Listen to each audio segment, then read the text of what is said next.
In the Green Lantern mythos, everything is focused around the emotional spectrum. So where did it all begin?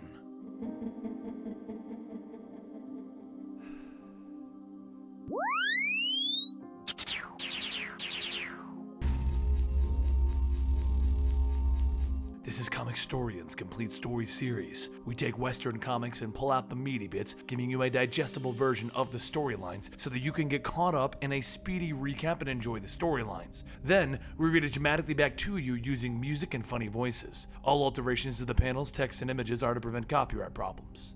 Now, where did the emotional spectrum begin, and how did the lanterns even start? Well, it began with Volthoom, the first lantern. When he was finally freed, he tried to get his revenge, and it took 7 Lantern Corps and Hal Jordan to fail to defeat him. In the end, he was defeated by death itself, Nekron.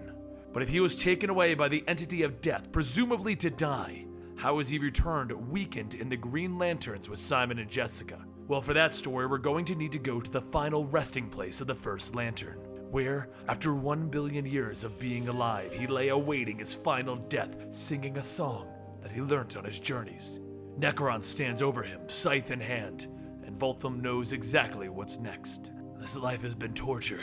I've been enduring it for 10 billion years. Have you ever met a man as ready as me to die? Nekron hardly moves. Do you not know what you are? I am the first Lantern. I am the acolyte of the spectrum.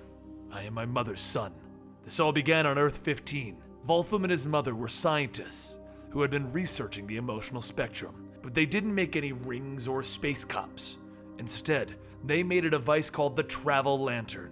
And as the universe was being destroyed, Volthoom's mother handed him the lantern and told him to go, flee this place, find an answer to save them all. And so, he used their new device to traverse the multiverse in search of an answer as to how he can save his family. It took him a long time to master this device. It could travel in 3 directions: distance, time, and multiversal dimensions. Volthoom didn't know how long he was trying to master it. It could have been days, weeks, months, but it took him a long time, and the strain was incredible. He did eventually master it, in hopes of saving his family, his world. He became the acolyte of the spectrum, traveling from world to world, spreading the secrets with each universe that he visited. But what he was hoping for by spreading these secrets was to learn how to save his world, and no universe had the answer. One world found a way to resurrect plant life, another made music, and yet another fused a piece of Volthoom's soul into a ring. But they disagreed on how it should be used, so he left Earth 3 to its own devices. So many Earths, so many eras, until eventually he met the Malthusians. These were people who saw the potential of the emotional spectrum. They could see the potential properties of the Travel Lantern and the emotional spectrum as a whole. They were dedicated to scientific discoveries, and they divorced themselves from their own emotions. They took those emotions, those powerful emotions, and they put them into a lantern that they created, one that they dubbed the Great Heart. And through their experiments, they created the first power ring. The Malthusians told him not to do it, but Volthoom felt its power, and he needed it, so he reached out for that ring. Everything changed that day, and he was granted amazing powers, using it to become a force of order and security. The Malthusians had planted the Great Heart into Volthoom's very chest to allow him to constantly keep his ring charged, to be tapped directly into the emotional spectrum. The deal was simple. He would help them perfect the technology, and they would allow him to take this ring to save his world. Except being directly patched into the emotional spectrum was tearing Volthoom apart at the seams. He wanted to be the hero, but his body couldn't take it. None of that mattered though, as the Guardians, what the Malthusians became, destroyed the Travel Lantern, stranding Volthoom and betraying him. So, he tried to kill them all. Could you blame him? In response, they built the first 7 Green Lanterns, and once they locked Volthoom away for all of eternity, they banned the use of the emotional spectrum. And so, Volthoom was in the Chamber of Shadows, unable to save his family for 10 billion years. The only thing that Volthoom could do was wish for death, and so when Volthoom was set free, he tried to get his revenge. But it didn't matter.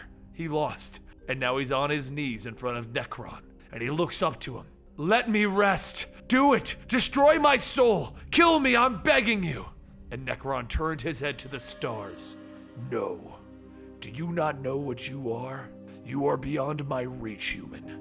How do you think you lived for 10 billion years? The emotional spectrum is already pulling you back to the realm of the living. And as the threads of life begin to pull and tug at Volthoom, he begs to be killed. He doesn't want to live!